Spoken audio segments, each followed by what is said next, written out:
The champagne glass shattered against the marble floor, its crystal fragments catching the dim light of our bedroom like broken promises. My hands trembled as I stared at my reflection in the vanity mirror, bruised ribs hidden beneath my silk evening dress, a forced smile painted across my lips with crimson lipstick. Tonight was supposed to be our triumph. The annual company gala where Camden would receive his promotion, where we'd celebrate another year of success. Instead, it became the night my world crumbled and my husband revealed his true colors in front of everyone who mattered. But what Camden didn't know, what none of them knew, was that the woman he humiliated tonight wasn't just his wife. I was the silent owner of everything he thought belonged to him. Every dollar in his account, every brick of the company building, every thread of the life he'd built on lies. As I touched the tender spot on my ribs where his shoe had connected, a cold smile spread across my face. Camden Tatum had no idea what was coming for him. The real show was about to begin. My name is Vicky, and until 6 months ago I believed I was living a fairy tale. Camden swept into my life 3 years ago like a hurricane of charm and ambition. He was everything I thought I wanted: handsome, confident, driven. He spoke of dreams and futures with such passion that I found myself caught in his web of promises. What he didn't know was that I came from money. Real money. Old family wealth that I'd inherited from my grandmother, carefully invested and multiplied over the years. When Camden proposed his business venture, I saw it as our chance to build something together. I funded everything: the startup capital, the office space, the equipment. But I did it through shell companies and silent partnerships, wanting him to feel like the man, the provider, the success story. I was such a fool. The morning of the gala, I stood in our kitchen making Camden's favorite breakfast: blueberry pancakes with real maple syrup, the expensive kind he loved. Sunlight streamed through our floor-to-ceiling windows, illuminating the marble countertops I'd paid for, the custom cabinets that bore his initial, the life I'd built around his ego. "Morning, beautiful," Camden said, sliding his arms around my waist from behind. His cologne was different today, more expensive, musky. The same scent I'd noticed on his shirts lately. "Good morning, honey," I replied, leaning into his embrace despite the nagging feeling in my chest. "Ready for your big night?" He spun me around, his green eyes sparkling with excitement. "Are you kidding? I've been ready for this promotion for months. Bentley says the board is impressed with my quarterly numbers. Zayden thinks they might even give me a bigger office." I smiled, hiding the bitter truth. There was no board. There were no quarterly numbers that mattered beyond what I allowed. Camden's 3 best friends, Bentley, Zayden, and Messiah, worked as mid-level managers in various departments, feeding his ego with half-truths and office gossip. They had no idea their friend's success was built on his wife's hidden fortune. "I'm so proud of you," I lied, serving him the pancakes. "You've worked so hard for this." Camden's phone buzzed. His face lit up as he read the message, and I caught a glimpse of the sender name: Jasmine. My stomach twisted, but I said nothing. I'd been ignoring the signs for weeks. The late meetings, the mysterious phone calls, the way he'd started working out and buying new clothes. "Who's that?" I asked casually, refilling his coffee. "Just someone from the office. Nothing important." He pocketed the phone quickly. "Hey, you're wearing the blue dress tonight, right? The one that shows off your figure." I nodded, though his request made my skin crawl. He wanted me to look good for his colleagues, to be the perfect trophy wife who complimented his success. If only he knew that every success he claimed was paid for with my money. The day dragged on with preparations. I got my hair done at the salon, my nails painted the perfect shade of nude, my makeup applied by a professional who charged more per hour than most people made in a day. All of it charged to accounts funded by my inheritance, though Camden believed it came from his hard-earned salary. As evening approached, I slipped into the midnight blue dress he'd requested. It hugged my curves perfectly, the silk sliding against my skin like a second layer. Diamond earrings, a gift from my grandmother, caught the light as I turned in the mirror. I looked like success, like wealth, like everything Camden wanted to project to the world. But inside I felt hollow. The limousine arrived at 7 sharp. Camden looked stunning in his custom tuxedo, his dark hair perfectly styled, his smile confident and bright. He helped me into the car with theatrical gallantry, playing the role of the devoted husband. "You look incredible," he whispered in my ear as the limo pulled away from our house. Our house that I owned completely, though his name was on the deed as a romantic gesture I now regretted. "Thank you," I replied, watching the city lights blur past the window. "You clean up pretty well yourself." The grand ballroom at the Meridian Hotel was decorated in gold and black, elegant and sophisticated. Crystal chandeliers cast warm light over round tables draped in white linen. The company's logo, Camden's Company as everyone believed, was displayed prominently on screens around the room. I recognized most of the faces. Employees I'd technically hired through intermediaries, managers whose salaries I ultimately paid, executives who reported to a board that reported to shell companies that reported to me. They all saw Camden as their leader, their visionary CEO who'd built something remarkable from nothing. "Camden." Bentley appeared at our side, a tall man with sandy hair and an easy smile. He clapped my husband on the back. "There's the man of the hour. Vicky, you look stunning as always." Zayden and Messiah joined us moments later. Zayden was shorter and stockier, with intense brown eyes and calloused hands that spoke of his working-class background. Messiah was the intellectual of the group, always wearing wire-rimmed glasses and speaking in measured tones about market trends and business strategy. "The whole office is buzzing about your announcement tonight," Messiah said, adjusting his glasses. "Word is you're getting the corner office on the 20th floor.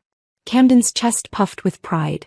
"Well, I can't confirm or deny anything yet, but let's just say all that hard work is about to pay off." I smiled and nodded, playing my part. Inside, I wondered what announcement they were talking about. I hadn't authorized any promotions or office changes. Everything significant came through my hidden network of advisors and legal representatives. "Ladies and gentlemen, please take your seats. Dinner is served." We found our table near the front of the room. Camden had insisted on the premier seating, wanting to be seen by everyone important. I sat beside him, making pleasant conversation with the other wives and partners, all of us playing our assigned roles in this theater of corporate success. But then I saw her. Jasmine walked into the ballroom like she owned it. Tall and willowy with auburn hair that caught the light, she wore a red dress that left little to the imagination. She was beautiful in that dangerous way that made men forget their vows and women question their worth. Camden's entire body went rigid beside me. "Who's that?" I asked, though I already knew. "Jasmine Rivers," Bentley answered before Camden could speak. "She's our new marketing director. Came on board about 4 months ago." 4 months. Right around the time Camden started working late and buying new cologne. Jasmine scanned the room and her eyes locked with Camden's. He smiled. Slow, secretive, intimate. The kind of smile that spoke of shared secrets and stolen moments. My husband's face flushed, but he couldn't look away. Neither could I. She walked over to our table with confident strides, her heels clicking against the marble floor like a countdown to disaster. "Good evening, everyone," she said, her voice husky and warm. "Camden, you look very handsome tonight." The words were innocent enough, but the way she said them, the way she looked at him, made them feel like a caress. Every wife at the table recognized the threat she represented.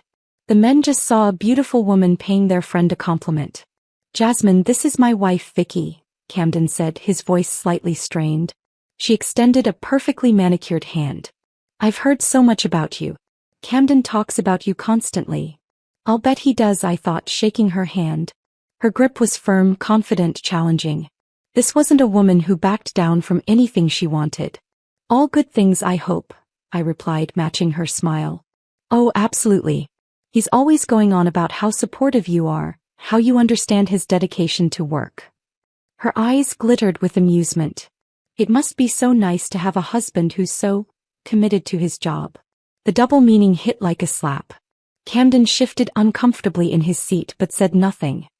His friends seemed oblivious to the undercurrent of tension, too focused on Jasmine's beauty to notice the knife she was sliding between my ribs. Dinner was served, prime rib and lobster, the best the hotel had to offer. I barely tasted it.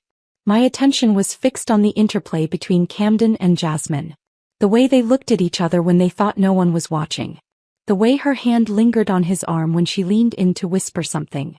The way he laughed at her jokes a little too loudly, a little too long. By the time dessert arrived, I felt sick. Not from the food, but from the truth that was becoming impossible to ignore. My husband was having an affair, and he was flaunting it in front of me at his own company party. "Attention, everyone. The company's master of ceremonies took the stage. It's time for our special announcements. Camden straightened in his chair, adjusting his tie. This was his moment, his time to shine in front of everyone who mattered. He had no idea that his moment was about to become his downfall. First, I'd like to congratulate our CEO, Camden Tatum, on another record-breaking year. Applause filled the room. Camden stood and waved, basking in the adoration. I clapped politely, my hands feeling heavy as lead. And now for our special surprise of the evening. Camden, could you join me on stage? My husband practically floated to the podium, his smile broad and confident. He shook hands with the MC and took the microphone. Thank you all for being here tonight, he began. When I started this company 3 years ago, I had a vision. I wanted to build something that would change the industry, something that would make a real difference. Started this company. My money, my vision, my difference. But I sat silently, smile frozen on my face. I couldn't have done any of this without the support of amazing people. My team, my friends, and most importantly, he looked right at me, and for a moment I thought he was going to acknowledge my role, my sacrifice, my love. My incredible wife, Vicky, who has stood by me through everything. More applause. I waved, feeling like a fraud.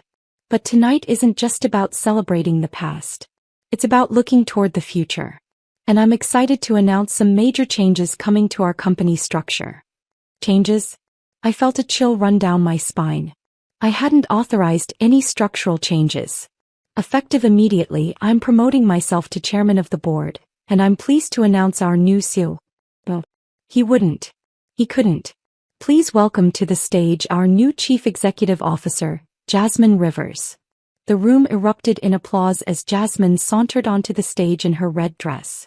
She kissed Camden's cheek, lingering a moment too long, and took the microphone.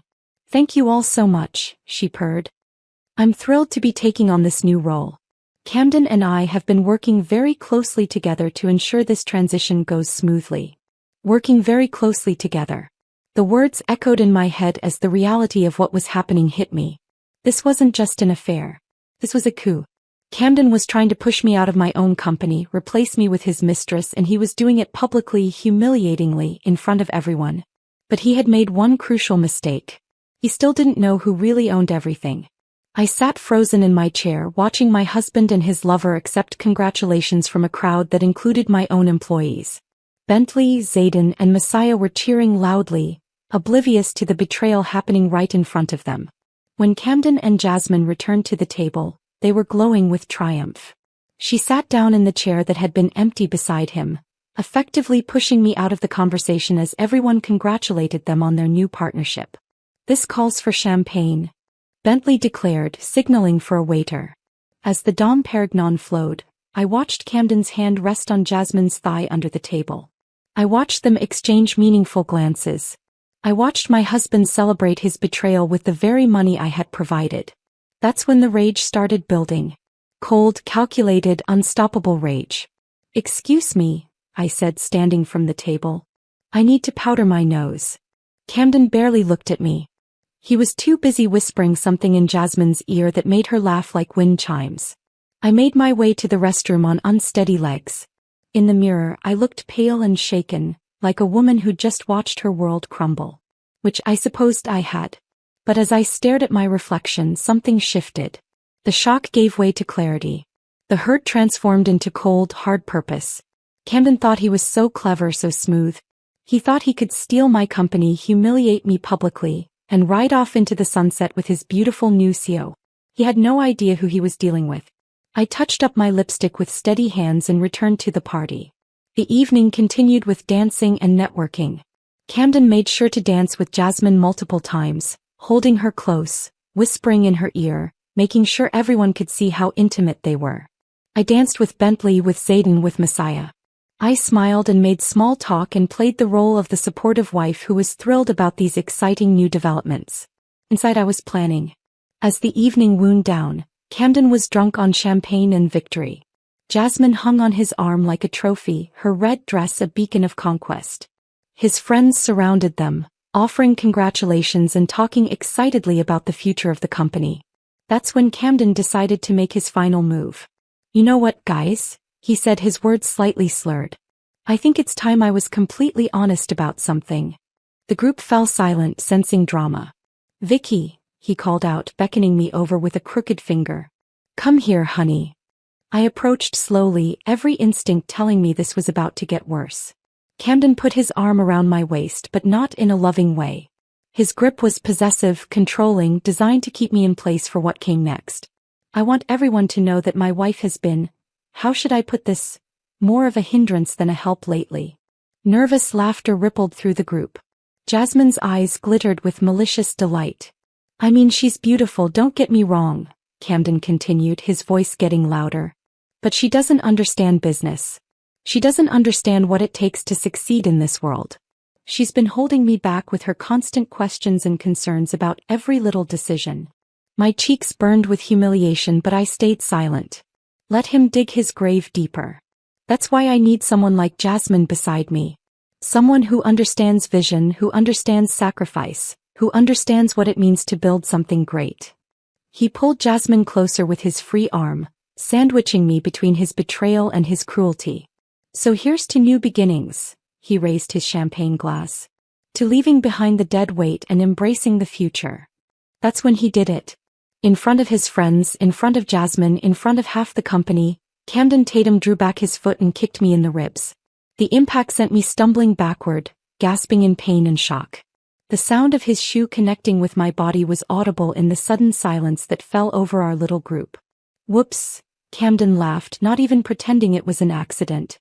"Looks like you're in the way again, honey." Bentley, Zayden, and Messiah stared in shock. Even they hadn't expected this level of cruelty. But Jasmine? Jasmine smiled like she'd just witnessed a beautiful sunset. I pressed my hand to my ribs, feeling the fire of pain spread through my torso. Tears of humiliation and rage burned my eyes, but I refused to let them fall. "You're right, Camden," I said quietly, my voice steady despite the turmoil inside me. "I have been in the way. But not anymore." I turned and walked away from the group, away from the party, away from the husband who had just shown me exactly who he really was.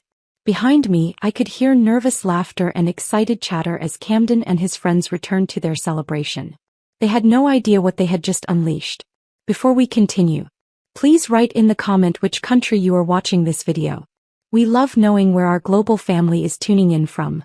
And if this is your first time on this channel, please subscribe. Your support helps us bring even more epic revenge tales of life. Enjoy listening. The limousine ride home was silent except for Camden's occasional drunken laughter as he texted someone, undoubtedly Jasmine. I sat as far from him as possible, my ribs aching with every bump in the road. The physical pain was nothing compared to the emotional devastation, but both served to fuel the cold fire building in my chest. "You know," Camden slurred as we pulled into our driveway, "tonight went better than I could have imagined. Jasmine was incredible up there, wasn't she?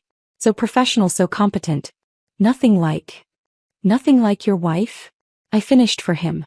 He laughed. "Well, you said it, not me." The limo stopped at our front gate. Camden fumbled with his wallet to tip the driver, and I used the moment to slip out of the car and walk quickly to the house. My hands shook as I unlocked the front door, but not from fear, from anticipation. Camden stumbled up the walkway behind me, still chuckling to himself about his triumph. He had no idea he'd just walked into checkmate. "Vicky," he called as I disappeared inside. "Where are you going? The night's still young. I thought we could celebrate properly, you know? Maybe call Jasmine Ann." I slammed the door in his face and turned the deadbolt. "Vicky." His voice was muffled through the thick oak door. "What are you doing? Open up." I didn't respond. Instead, I walked calmly through my house that I owned completely, and out the back door to the security panel hidden behind the garden shed. With steady fingers, I entered the code that activated the electronic gate locks. The soft beep confirmed that Camden was now locked out of his own property. Or rather, locked out of my property. Back inside, I poured myself a glass of wine and sat in the living room, listening to Camden's increasingly frustrated attempts to get my attention. "Vicky, come on, this isn't funny. Open the goddamn gate." I sipped my wine and began making phone calls. The first call was to my lawyer, Jazeel Mills. Despite the late hour, he answered on the second ring. He'd been my grandmother's attorney before mine, and he understood the importance of midnight emergencies when you controlled assets worth hundreds of millions. "Vicky, what can I do for you?" Jazeel, I need you to freeze all accounts associated with Camden Tatum effective immediately. Personal and business. Everything. May I ask why? I touched my ribs gingerly. Let's just say our marriage has taken an unexpected turn. How quickly can you make this happen? I can have preliminary freezes in place within the hour. Full documentation by morning. Are you safe? I'm fine. Just disappointed in my choice of husband. I'll take care of everything. Do you want me to initiate divorce proceedings as well? Not yet. I want to see how this plays out first. The second call was to my security company. Within 30 minutes they would change every lock on every door, reset all security codes and install additional cameras. Camden's keys and codes would be worthless. The third call was to my private investigator, someone I'd hired 3 months ago when I first suspected Camden's infidelity. Margaret Stone had been gathering evidence ever since. Margaret, it's Vicky. I need everything you have on Camden and Jasmine Rivers. Photos, recordings, documentation. Everything. I've got plenty, Margaret's gravelly voice confirmed. Hotel receipts, credit card statements, some very intimate photographs. When do you need it? Tomorrow morning. I'm going to the office early. I'll have it couriered to your house by 7 a.m. Outside, Camden was still banging on the gate, his voice growing more angry and desperate. Vicky, this is insane. Let me in. It's my house too. Actually, it wasn't. The deed was in my name only. Another romantic gesture I'd made during our engagement, wanting him to feel secure and loved. Now it was the first weapon in my arsenal. I finished my wine and went upstairs to our bedroom. Camden's clothes still hung in the closet, his cologne still sat on the bathroom counter, his presence still lingered in every corner. By tomorrow night all of that would be gone. I changed into comfortable pajamas and looked out the bedroom window. Camden had given up on the gate and was now sitting in his BMW in the driveway, talking angrily on his phone. Probably calling Bentley or one of his other friends, trying to figure out what had gone wrong. Let him wonder. I took a long hot bath, letting the warm water soothe my bruised ribs. The physical evidence of Camden's betrayal would fade, but the emotional scars would take much longer to heal. Still, as I soaked in the tub, I felt something I hadn't experienced in months. Power. For too long, I'd been the silent partner, the hidden supporter, the woman behind the man. Tomorrow, Camden would learn exactly who held the real power in his carefully constructed world. I slept better that night than I had in weeks. I woke at 6 a.m. to the sound of Camden honking his car horn and shouting obscenities at my bedroom window. He'd spent the entire night in his BMW, and judging by his appearance when I peeked through the curtains, it hadn't been comfortable. His tuxedo was wrinkled and stained, his hair disheveled, his face red with anger and exhaustion. He looked like a man whose world was falling apart, which was exactly what was happening. Margaret's courier arrived at 7 sharp with a thick manila envelope. Inside were dozens of photographs documenting Camden's affair. Him and Jasmine entering hotels, kissing in his office, sharing intimate dinners at expensive restaurants I'd unknowingly paid for. There were also financial records showing how Camden had been using company funds to wine and dine his mistress, charging everything from jewelry to weekend getaways to the business accounts. The irony was delicious.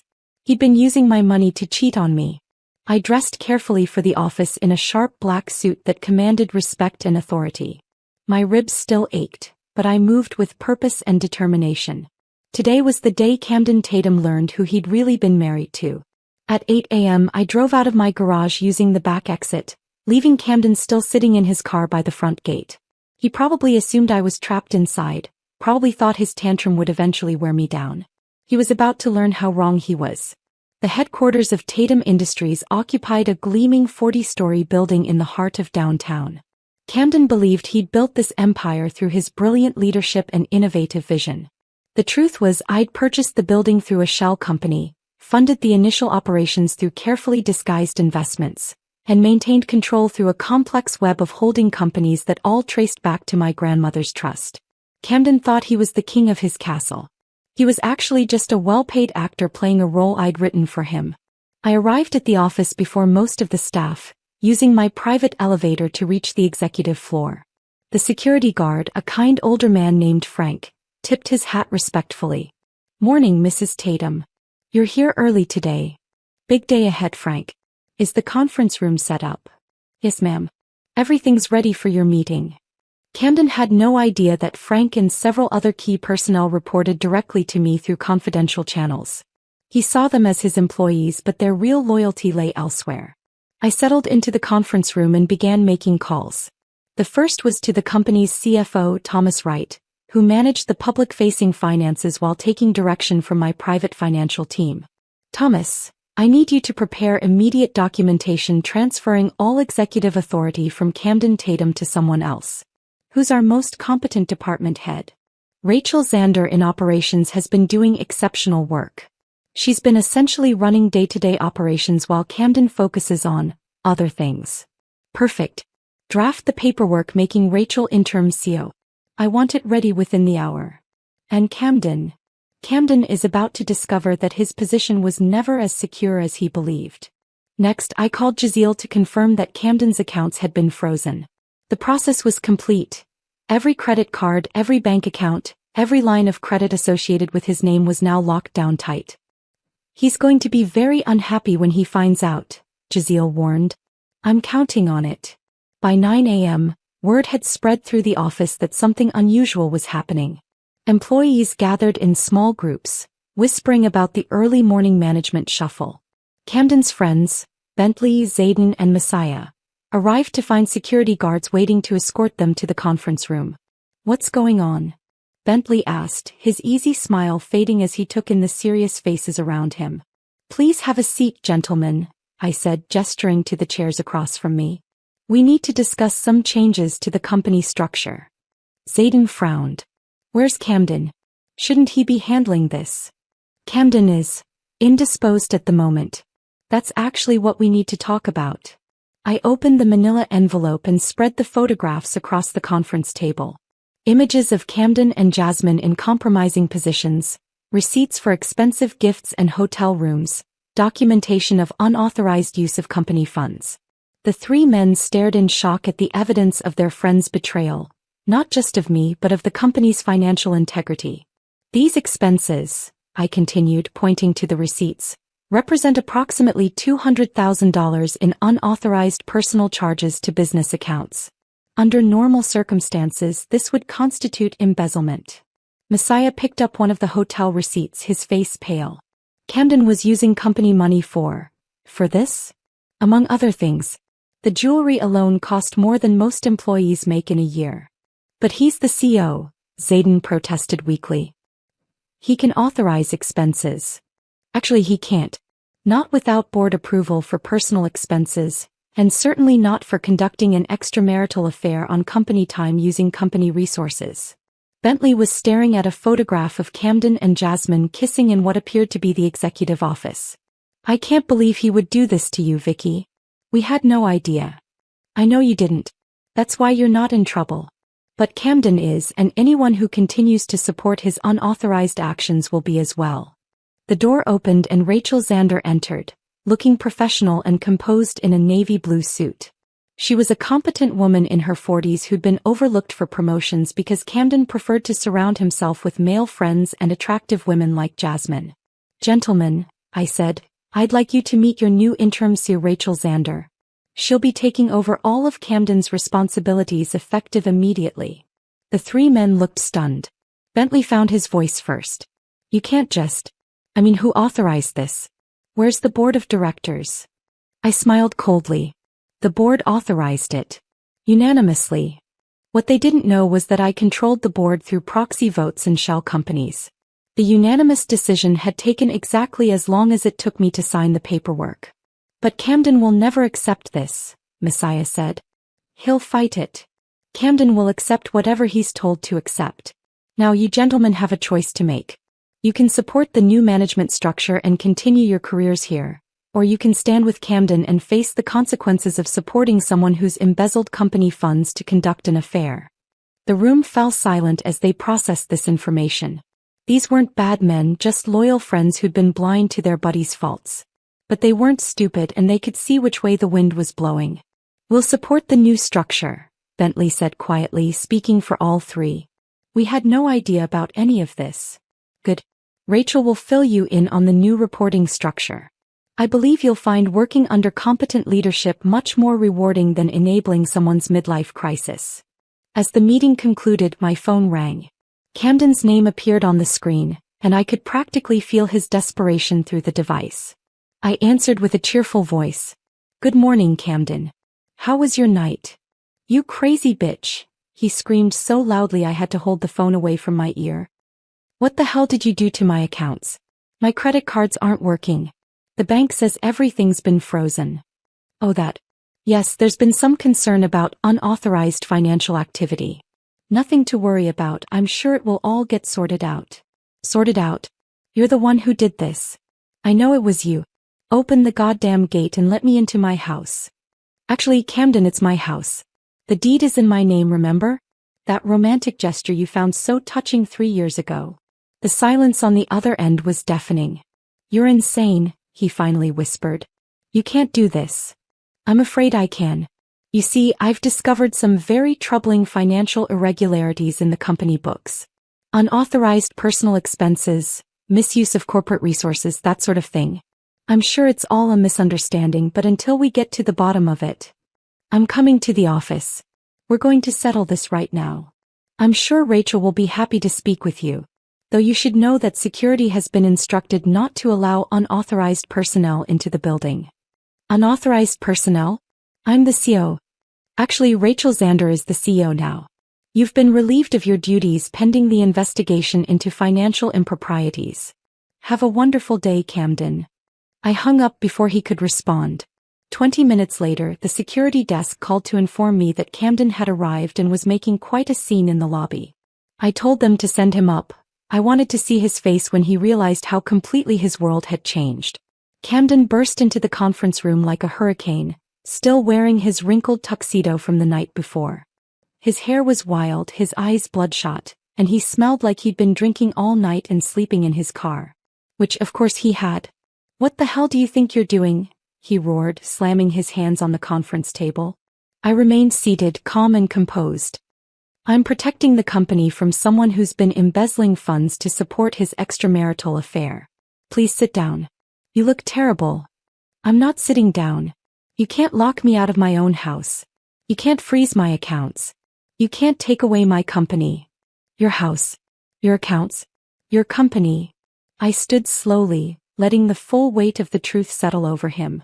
"Camden, darling, you never owned any of it. Not the house, not the company, not the accounts. Everything you thought was yours actually belongs to me." His face went white.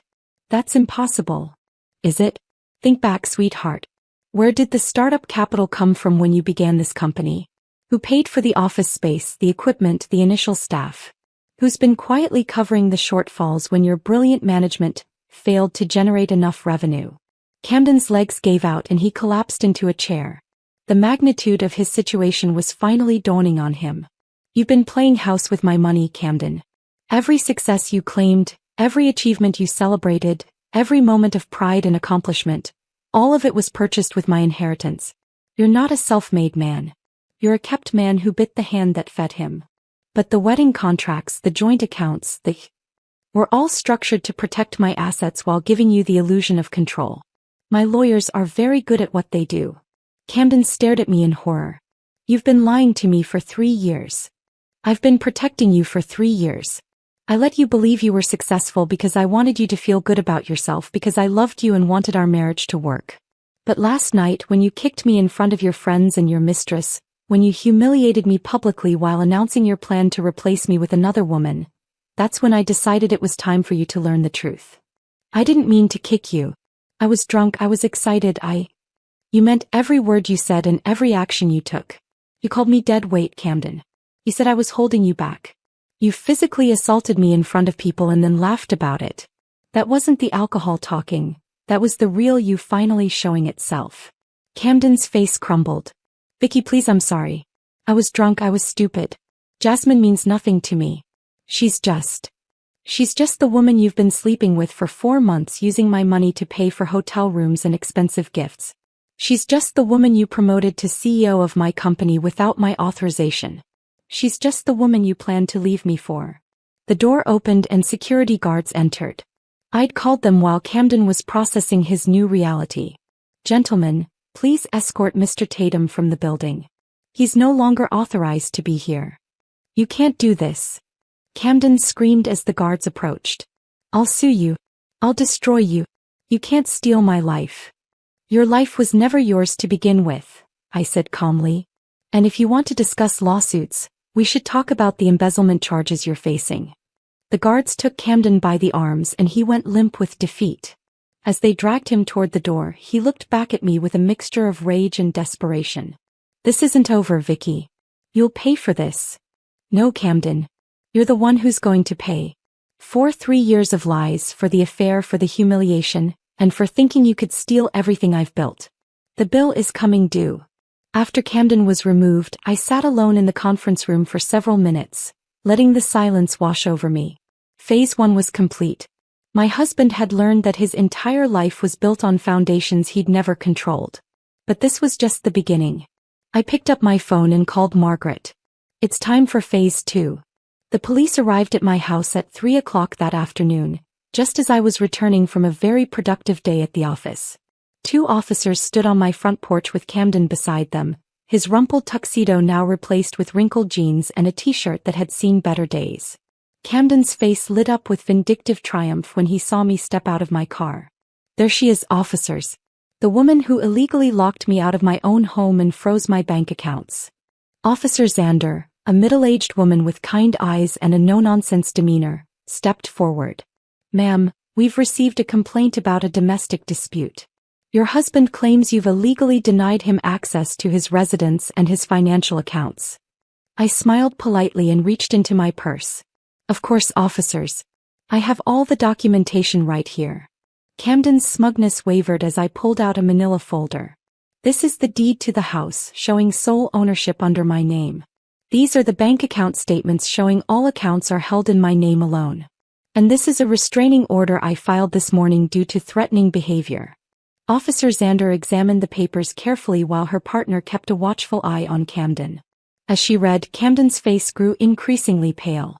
I don't understand, he stammered. We're married. We bought this house together. Those are joint accounts.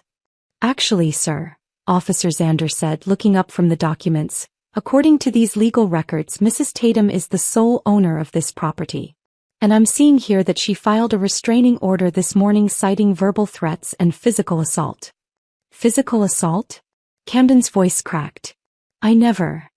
You kicked me in the ribs last night at the company party.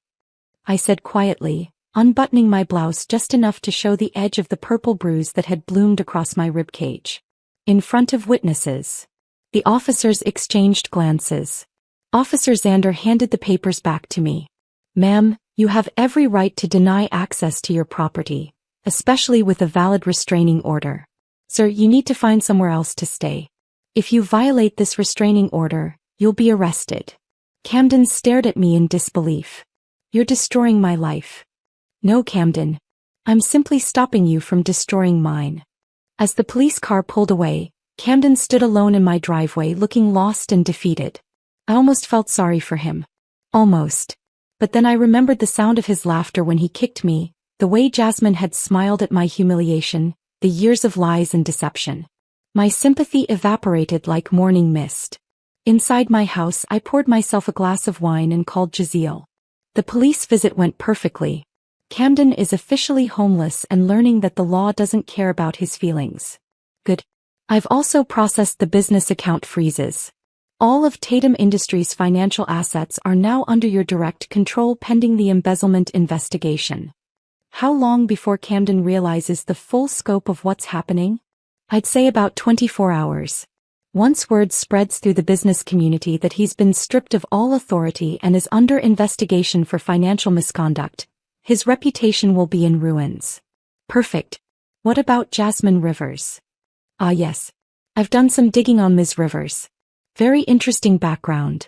She's been involved in several similar situations, targeting married executives, becoming their mistress, then positioning herself for promotion or financial gain. This is her pattern. So Camden isn't her first victim? Not by a long shot. He's quite the professional homewrecker. I have documentation on at least 3 previous cases where she broke up marriages for financial gain. The irony was delicious. Camden thought he'd found true love, but he'd actually fallen for a woman who made a career out of seducing and manipulating married men. He wasn't special, he was just another Mark. That evening I sat in my living room with a good book and a better bottle of wine, enjoying the peace and quiet of my Camden-free home. Around 9 o'clock my security cameras picked up movement in the driveway. I switched to the live feed and saw Camden stumbling around my property, clearly drunk and increasingly agitated. He was talking to himself, gesticulating wildly, occasionally kicking at the gate or throwing rocks at my windows. I called the police. 911, what's your emergency? This is Vicky Tatum at 247 Hillcrest Drive. My estranged husband is violating his restraining order by trespassing on my property while intoxicated. The police arrived within 10 minutes to find Camden passed out on my front lawn. They arrested him for violating the restraining order and public intoxication. As they loaded him into the patrol car, he looked up at my bedroom window with such hatred that it sent a chill down my spine. But I wasn't afraid. I was exhilarated. The next morning brought fresh developments. Rachel called to inform me that Jasmine had stormed into the office demanding to speak with Camden, only to discover that he'd been permanently banned from the building. She was furious, Rachel reported. Started screaming about conspiracies and illegal takeovers. Security had to escort her out as well. Has she figured out that her promotion was never legitimate? I think she's starting to realize that whatever promises Camden made to her, he had no authority to keep them. She's been calling his phone all morning, but since he's in jail. Perfect. Let her sweat for a while. Has the staff adjusted to the new management structure? Better than expected. Honestly, Vicky, I think people are relieved. Camden had become increasingly erratic over the past few months. His affair wasn't as secret as he thought. Most people suspected something was going on. That afternoon, Camden made bail and immediately called me. His voice was hoarse and desperate. Vicky, please, we need to talk. I spent the night in jail because of you. This has gone far enough. Has it? Because from where I'm sitting, we're just getting started.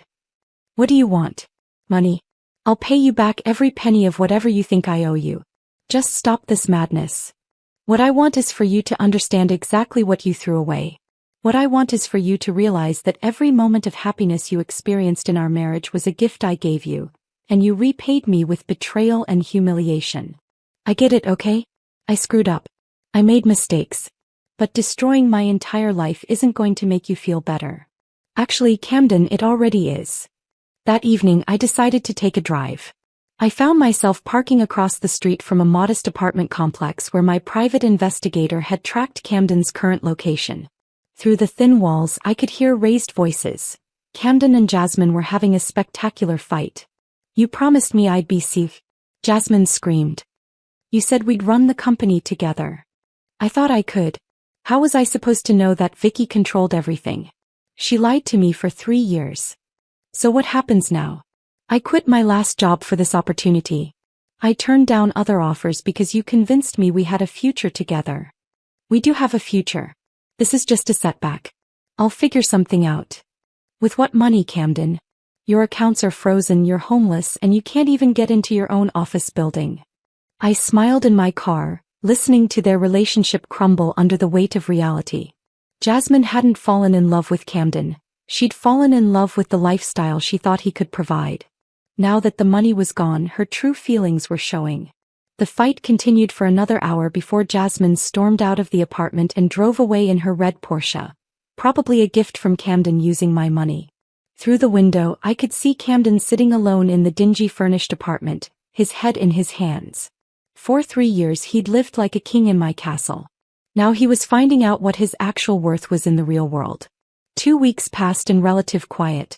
Camden made several attempts to contact me, alternating between tearful apologies and angry threats.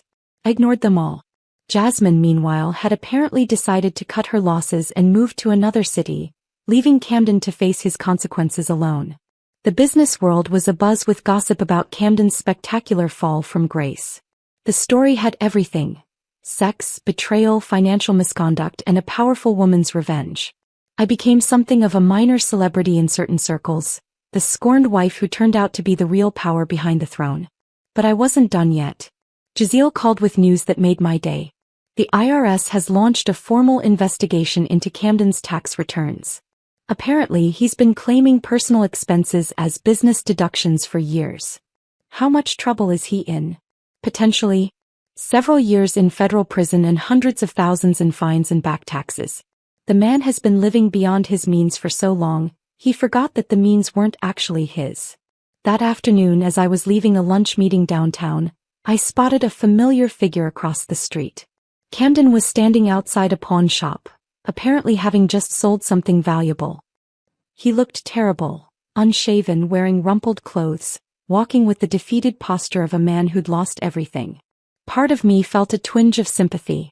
This was the man I'd loved, the man I'd planned to spend my life with. Seeing him reduced to pawning his possessions for cash was genuinely painful. But then I remembered the sound of his shoe connecting with my ribs, the laughter that followed, the way he'd held Jasmine while calling me dead weight. The sympathy died as quickly as it had appeared. That evening, I was enjoying a quiet dinner at home when my doorbell rang. I checked the security camera and saw a woman I didn't recognize, middle-aged, well-dressed, with the bearing of someone accustomed to authority. I opened the door with the chain still engaged. "Can I help you, Mrs. Tatum? My name is Barbara Rivers. Jasmine Rivers is my daughter." My blood ran cold. I unhooked the chain and opened the door fully. "Please come in." Barbara Rivers was an elegant woman who reminded me of my own mother. Sophisticated, intelligent, and clearly not someone to be trifled with. She accepted my offer of coffee and settled into my living room with the confidence of someone who owned the space. "I imagine you're wondering why I'm here," she began. The thought had crossed my mind. "My daughter has a pattern. She targets successful married men, seduces them, destroys their marriages, and moves on to the next victim. You're not the first wife she's devastated, and unfortunately, you probably won't be the last." I leaned back in my chair, studying this unexpected visitor. "Why are you telling me this?" "Because I'm tired of cleaning up her messes. And because what happened to you was particularly cruel, even by Jasmine's standards." Barbara's eyes hardened. "I saw the video." "What video?" Barbara pulled out her phone and showed me footage that made my stomach lurch. It was security camera footage from the hotel gala, showing Camden kicking me while Jasmine laughed and encouraged him. Someone had recorded the whole humiliating incident. "Jasmine posted this on her private social media accounts," Barbara explained. "She was bragging to her friends about how she'd helped put me in my place. She thought it was hilarious." Rage flooded through me like molten lava. Bad enough that Camden had humiliated me, but knowing that Jasmine had recorded and shared my degradation for entertainment made it infinitely worse. "I've spent years trying to get Jasmine help, trying to understand why she enjoys destroying families," Barbara continued. "But I've finally accepted that some people are simply cruel. What I can do is warn her potential future victims and help her current victims get justice." "What kind of help are you offering?" Barbara smiled grimly. "The kind that ensures Jasmine faces consequences for her actions. I have documentation of all her previous schemes, testimony from other wives she's destroyed, financial records showing the pattern of her behavior. Everything you'd need to file both civil and criminal charges against her." I stared at the woman across from me. "Why would you help destroy your own daughter?" "Because someone has to stop her before she destroys another family. And because what she did to you, recording your humiliation, sharing it for laughs, that crossed a line even for her." We talked for another 2 hours. By the time Barbara left, I had enough evidence to not only destroy Jasmine's reputation but to potentially send her to prison for fraud, conspiracy, and a dozen other charges related to her pattern of targeting married men. But first I had one more surprise for Camden. The next morning I drove to Camden's dingy apartment complex. I knew he'd be desperate to see me. His calls and text had become increasingly frantic as his situation grew more dire. I knocked on his door at exactly 9 a.m. Camden answered in his underwear, clearly having just woken up. When he saw me standing there, his face cycled through shock, hope, and desperate relief. "Vicky, thank God you're here. I've been going crazy trying to reach you. We need to talk, we need to fix this." "We do need to talk," I agreed, stepping into his pathetic little apartment. The place smelled like stale beer and desperation. Empty pizza boxes and dirty clothes were scattered everywhere. This was what Camden's life looked like without my money propping it up.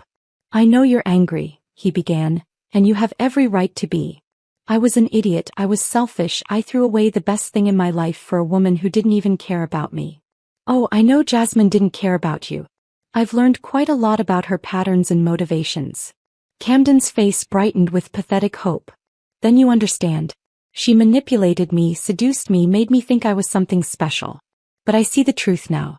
You're the only woman I've ever truly loved. I pulled out my phone and showed him the video Barbara had given me, him kicking me while Jasmine laughed, and recorded it all. Camden's face went white as he watched his moment of cruelest betrayal played back in high definition. Where did you get this? Jasmine's mother. Apparently, your girlfriend was so proud of helping you humiliate me that she shared the video with her friends as entertainment. Camden sat down heavily on his unmade bed. I didn't know she was recording. I didn't know she was going to share it. But you knew you were kicking your wife in front of an audience. You knew you were calling me dead weight while holding another woman. You knew you were destroying our marriage for the entertainment of your friends. I was drunk, I was stupid. You were cruel. And the fact that Jasmine found it amusing enough to record and share just proves that you both deserve each other. Camden looked up at me with tears in his eyes. Please, Vicky. I'll do anything to make this right. I'll get help, I'll cut all contact with Jasmine, I'll spend the rest of my life making it up to you. For a moment I almost believed he meant it. Almost felt sorry for the broken man sitting before me in his dingy apartment, facing bankruptcy and criminal charges. Almost. There is something you can do for me, Camden. Anything. Just name it. I pulled out a document from my purse. Divorce papers that would give me everything while leaving Camden with nothing but his debts and legal troubles. Sign these. Camden looked at the papers with growing horror. This gives you everything. The house, the company, all the assets. It leaves me with nothing. It leaves you with exactly what you brought to our marriage. Nothing. I can't sign this. It would destroy me completely. I stood up and smoothed my skirt. Then don't. Fight me in court. Try to claim half of assets you never owned, half of a company you never built, half of a fortune you never earned. See how that works out for you when the IRS investigation concludes, when the embezzlement charges are filed, when Jasmine's previous victims come forward to testify about her pattern of seducing and manipulating married men. Camden's hands shook as he held the papers. You're not the woman I married. You're right. The woman you married was naive and trusting. She believed in love and partnership and the sanctity of marriage vows. That woman died the night you kicked her in front of your mistress and called her dead weight. I walked toward the door, then paused and looked back at him one final time. The woman standing here now is someone who learned that power without respect is meaningless, that love without loyalty is worthless, and that sometimes the only way to stop being a victim is to become something your enemies fear. I never wanted to be your enemy, Vicky. Then you shouldn't have made me yours. I left Camden sitting in his apartment with the divorce papers, knowing he had no choice but to sign them. His legal troubles were mounting, his money was gone, his reputation was in ruins. Fighting me would only make things worse for him. But I wasn't quite finished yet. 6 months later, I stood on the balcony of my penthouse office, looking out over the city I now dominated. Tatum Industries had been restructured and renamed Phoenix Enterprises, with me as the public face and CEO. Under Rachel's operational management and my strategic vision, the company had grown beyond anything Camden had ever imagined possible. The business world had embraced my story. I'd become a symbol of female empowerment, a woman who refused to be victimized and instead turned the tables on those who had wronged her. Speaking engagements, magazine covers, book deals. Opportunities flowed toward me like water finding its level. Camden had signed the divorce papers, of course. He'd had no choice. The IRS investigation had resulted in criminal charges for tax evasion, and he was currently serving 18 months in federal prison. His cell was probably smaller than the closet in our former bedroom. But the most satisfying justice had come for Jasmine. With Barbara Rivers' help, I'd built an airtight case against her for fraud, conspiracy, and a dozen other charges related to her pattern of targeting married men. The evidence was overwhelming. Financial records, testimony from previous victims, documentation of her systematic approach to seducing and manipulating wealthy husbands. The trial had been a sensation. Jasmine, dressed in a conservative suit that couldn't hide her true nature, had tried to play the victim. She claimed she was just a woman looking for love who'd been manipulated by the men she trusted. But the prosecution, funded quietly by me through intermediaries, had demolished her defense. Witness after witness testified about her calculated approach, her pattern of behavior, her complete lack of remorse for the families she'd destroyed. The jury had deliberated for less than 4 hours before finding her guilty on all counts. Jasmine was now serving 5 years in state prison, and her conviction had made national news. Several other wives had come forward with similar stories, and law enforcement was investigating her activities in multiple states. Barbara Rivers had thanked me personally. "You stopped her," she'd said simply. Finally, someone stopped her. But perhaps the most poetic justice was what had happened to Camden's 3 friends. Bentley, Zayden, and Messiah had all kept their jobs at Phoenix Enterprises, but their careers had stalled. They were competent employees, but their association with Camden's fraud and their failure to notice or report his misconduct had marked them as unreliable. They would never advance beyond their current positions. They'd learned that loyalty to the wrong person could be just as damaging as disloyalty to the right one. As I stood on my balcony, my assistant knocked on the door. "Miss Phoenix? Your 3 o'clock appointment is here." I'd legally changed my name back to my maiden name, Vicky Phoenix. It felt like a rebirth, a return to the woman I'd been before I'd lost myself in someone else's dreams. "Send them in, please." The door opened to admit a young woman who looked remarkably familiar. She was probably 25, with dark hair and frightened eyes. Behind her walked an older man in an expensive suit, clearly her lawyer. "Miss Phoenix," the lawyer began, "this is Miranda Victor. She's in a situation very similar to the one you faced with your ex-husband." I gestured for them to sit. "Tell me about it." Miranda's story was heartbreakingly familiar. A wealthy young woman who'd fallen in love with a charming man, funded his business ventures while staying in the background, only to discover he was cheating on her with multiple women while planning to divorce her and claim half of everything she owned. "I saw your story on the news," Miranda said quietly. "I saw how you fought back and won. I need to know, is it possible?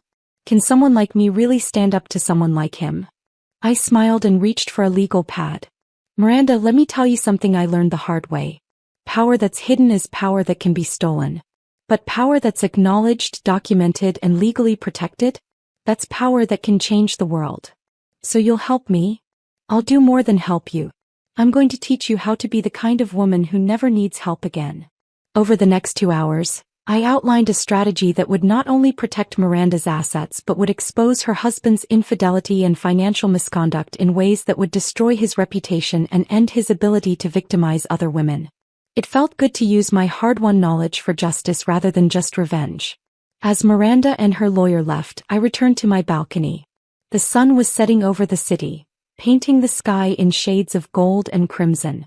Somewhere out there, Camden was sitting in his prison cell, probably wondering how his perfect life had crumbled so completely. Somewhere else, Jasmine was learning that actions have consequences and that victimizing others eventually catches up to you. And here I was, standing in the center of an empire I'd built from the ashes of my destroyed marriage, helping other women find their own strength and power. My phone buzzed with a text from an unknown number. For a moment, my heart stopped. Camden shouldn't have been able to contact me from prison. But the message wasn't from Camden. "Miss Phoenix, my name is Catherine Walsh. I read about your story in Miranda Victor's case. I think I need your help. My husband doesn't know that I own the pharmaceutical company he thinks he's running. He just announced his engagement to his secretary. Can we meet?" I smiled and typed back immediately. "My office tomorrow at 10 a.m. Bring all your financial records and proof of your husband's infidelity. Time to teach another man that there are consequences for betraying powerful women." As night fell over the city, I stood in my office surrounded by the empire I'd built from betrayal and emerged stronger than ever. Camden had thought he could break me, humiliate me, steal from me, and discard me. Instead, he'd created a monster far more dangerous than anything he could have imagined. I'd learned that the most satisfying revenge isn't just destroying your enemies. It's becoming so powerful that they become irrelevant. Camden would spend the rest of his life knowing that every success I achieved, every woman I helped, every victory I claimed, was built on the foundation of his betrayal. He'd wanted to leave me behind as dead weight. Instead, he'd freed me to become something magnificent and terrible and unstoppable. And this was just the beginning. 5 years later, I stood at the podium of the International Women's Business Conference, looking out at an audience of 2,000 powerful women from around the world. Behind me, a screen displayed the Phoenix Enterprises logo and the title of my keynote speech. From Victim to Victory: How Betrayal Can Become Your Greatest Strength. Ladies, I began, my voice carrying clearly through the packed auditorium, how many of you have been told you were too emotional, too weak, too naive to succeed in business? Hundreds of hands rose in the air. How many of you have been betrayed by someone you trusted completely? Even more hands joined the first group. And how many of you used that betrayal as fuel to build something greater than anything your betrayer could have imagined? The applause was thunderous. Phoenix Enterprises now employed over 10,000 people across 15 countries. We specialized in acquisitions and restructuring, buying failing companies, exposing the corruption or incompetence that had led to their failures, and rebuilding them under competent leadership. But our real specialty was something the business press had dubbed Phoenix Justice. Helping wealthy women who discovered their husbands were cheating, stealing, or planning to leave them for younger models. We provided legal support, financial strategy, and the kind of strategic planning that turned victims into victors. Camden had been released from prison 18 months ago. He now worked as a night security guard at a warehouse, living in a studio apartment and driving a 15-year-old Honda. He tried to contact me several times, offering apologies and begging for reconciliation. I'd ignored every attempt. He was no longer worthy of my attention, positive or negative. Jasmine had been released on parole after serving 3 years. She tried to rebuild her career under an assumed name, but the business world has a long memory for scandal. Last I'd heard, she was working as a bartender in a small town in Montana, her dreams of power and luxury permanently shattered. As for me, I'd never remarried. I'd had relationships, but I'd learned to value my independence too much to ever again put my fate in someone else's hands. I had power, wealth, purpose, and the satisfaction of knowing that I'd turned my greatest defeat into my most magnificent victory. The speech concluded with a standing ovation that lasted nearly 10 minutes. Afterward, dozens of women approached me with their own stories of betrayal and their plans for justice. I listened to each one, offering advice, connections, and sometimes direct assistance. That evening, as I sat in my hotel suite overlooking the city, I received an unexpected phone call. "Miss Phoenix? This is Officer Xander with the Metropolitan Police Department. We spoke several years ago about a domestic dispute involving your ex-husband." I remembered her, the kind-eyed police officer who'd handled Camden's attempt to have me arrested for locking him out of my own house. "How can I help you, Officer Xander?" "I'm actually calling because I wanted to thank you. Your story inspired my daughter to leave an abusive relationship and start her own business. She's doing very well now." "I'm glad to hear that. But I'm also calling to let you know that your ex-husband was arrested again last night." I felt a slight flutter of curiosity. "What for?" "He tried to break into the offices of Phoenix Enterprises. Security cameras caught him attempting to jimmy a window on the ground floor. When we arrested him, he kept ranting about how you'd stolen his life and he was going to take back what was his." I shook my head. Even after 5 years, Camden still didn't understand that he'd never owned anything worth taking. Is he claiming mental health issues? His public defender is trying that angle, but the prosecution says it's just another case of an entitled man who can't accept the consequences of his actions. He'll probably get another year or 2 for attempted breaking and entering. After I hung up, I walked to the window and looked out at the city lights below. Somewhere out there, Camden was sitting in another jail cell, still believing he was the victim in our story. Still convinced that I'd somehow cheated him out of a life that had never been his to claim. He would never understand that the woman he'd married had given him everything freely out of love. And the woman he'd betrayed had taken it all back out of justice. I raised my glass of wine in a toast to the city, to my success, and to every woman who'd ever been told she wasn't strong enough to fight back. "Here's to rising from the ashes," I said aloud. "And here's to making sure the people who tried to burn you down never forget the flames they created." My revenge hadn't been what Camden expected. It hadn't been what anyone expected. It had been so much better.